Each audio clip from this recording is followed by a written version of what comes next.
When it comes to ditching school, Ferris Bueller knows exactly what he's doing.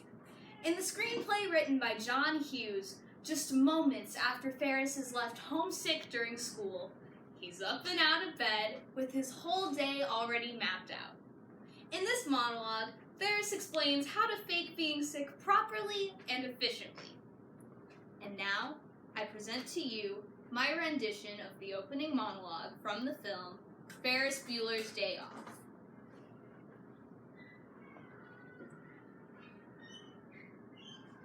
They bought it.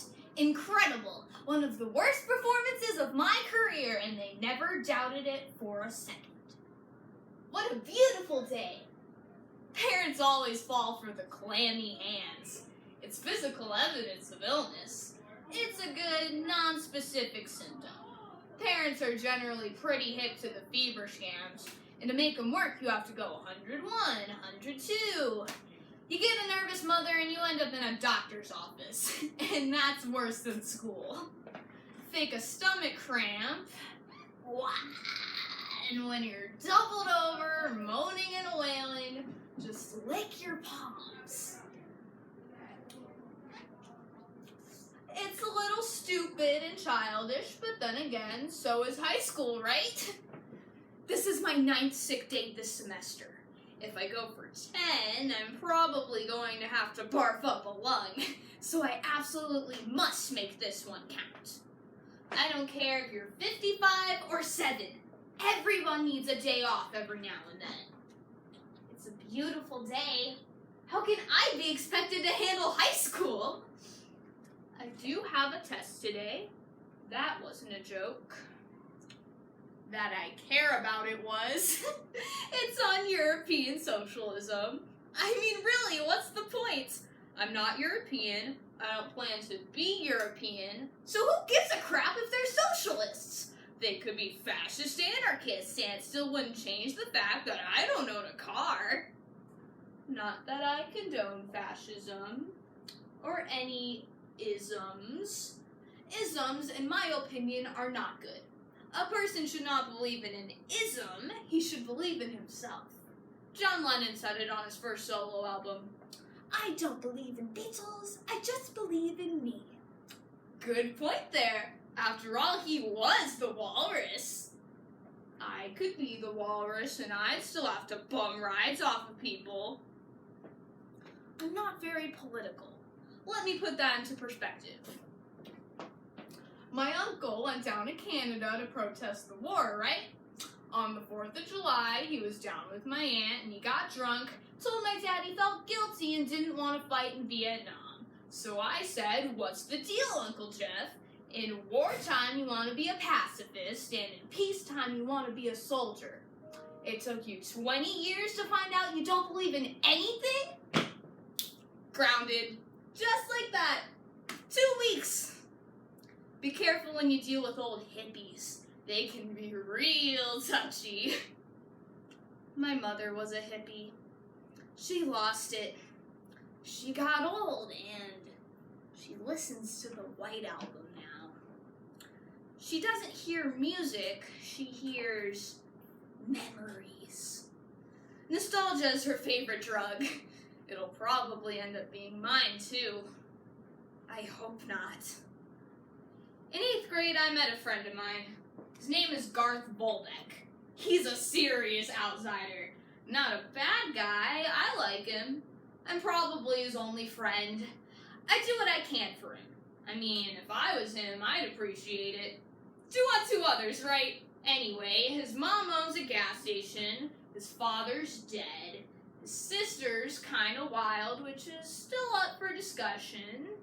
She only flirts so people will hang out with her. It's sad, but I don't hold it against her. My parents never allowed Garth over here. It was because of his family. Mainly his older brother. He's in jail. I could see them not wanting his brother here because he is a registered psycho. I wouldn't want him here. I once watched the guy eat a whole bowl of artificial fruit just so he could see what it was like to have his stomach pumped. But Garth isn't his brother. It's not his fault his brother screwed up. a lot of fights with the parents on that point. I always felt for Garth. I was sleeping at his house once, and I was laying in the dark, worrying that his brother was going to come in and hack me to death with an axe when I heard Garth crying. I asked him what was wrong, and he said, nothing. Nothing was wrong.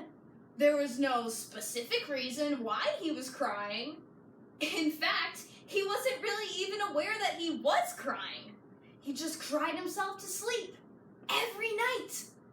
It was a habit.